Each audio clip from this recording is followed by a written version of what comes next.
Hi guys, welcome to my YouTube, PY Pavi.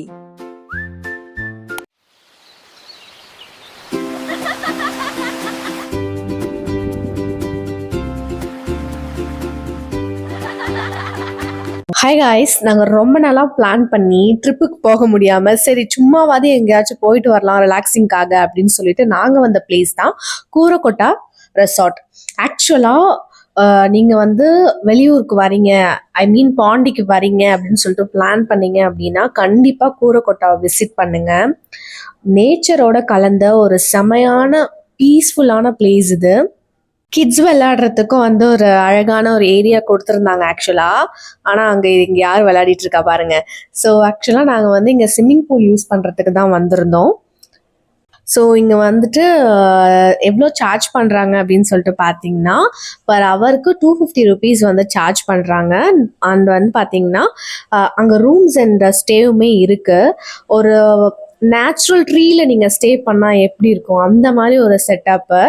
அதில் எனக்கு ரொம்ப ஆச்சரியமாக இருந்தது என்னன்னா இட் வித் ஏசி. ஸோ ஏசியோடு உங்களுக்கு கொடுத்துருக்காங்க. ரொம்ப ரொம்ப நேச்சுரல் ஃபீலிங், பீஸ்ஃபுல்லாக அப்படின்னு சொல்லிட்டு இருந்தது.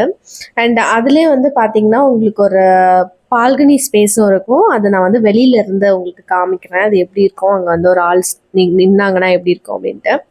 ஸோ அதை பண்ணி முடிச்சுட்டு ஸோ ட்ரெஸ்லாம் சேஞ்ச் பண்ணதுக்கப்புறமா நாங்கள் வந்து ஸ்விம்மிங் பூலில் இறங்கியாச்சு. செம்மையான என்ஜாய்மெண்ட். ஆக்சுவலாக நாங்கள் வந்து இவ்வளோ என்ஜாய் பண்ணுவோம் அப்படின்னு சொல்லிட்டு எக்ஸ்பெக்ட் பண்ணலை.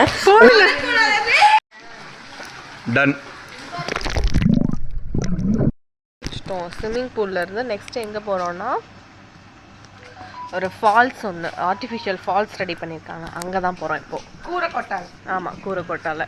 உங்களுக்கும் வந்து உங்களுக்கு ஒரு வாட்டர் ஃபால்ஸ் குளிக்கணும், ஆனால் பாண்டியில் இருக்கீங்க, ஒரு பீஸ்ஃபுல்லான பிளேஸ் வேணும், ஒரு வீக்கெண்ட் வேணும்னா கூரக்கொட்டா வாங்க. கப்பு பவின்னு பேர் சொன்னீங்கன்னா உங்களுக்கு டிஸ்கவுண்ட்ஸ்லாம் வேறு இருக்குது. இல்லை, நீங்கள் கப்புன்னு சொன்னால் தான் டிஸ்கவுண்ட் வரும், யார் பேர் சொன்னாலும் டிஸ்கவுண்ட் வரும். ஸோ இது வந்து கொஞ்சம் செப்பரேட்டாக வச்சுருக்காங்க. ஆக்சுவலாக இந்த ஃபால்ஸ் வந்து எப்படி ஃபீல் ஆச்சுன்னா கிளைமேக்ஸில் காமிக்கிற வீடியோட எண்டில் அது எவ்வளோ ஃபீலிங்ஸை ஐ மீன் எவ்வளோ என்ஜாய் பண்ணோம் அப்படிங்கிறத. ஸோ இது வந்து சென்டரில் இருக்குது. சுற்றி வந்து பார்த்தோன்னா உங்களுக்கு கார்டன், லைக் நேச்சுரலான வெஜிடபிள்ஸு, வாழை மரம், மிளகா செடி, இந்த மாதிரி வந்து நிறைய செடி ஃபுல்லாகவே வந்து உங்களுக்கு நேச்சுரலான செடி தான். அதுக்கு சென்டரில் வந்து உங்களுக்கு அந்த ஃபால்ஸ் இருக்கும். உண்மையாகவே ரியல் ஃபால்ஸோட ஃபீலிங் கொடுத்துச்சு இது.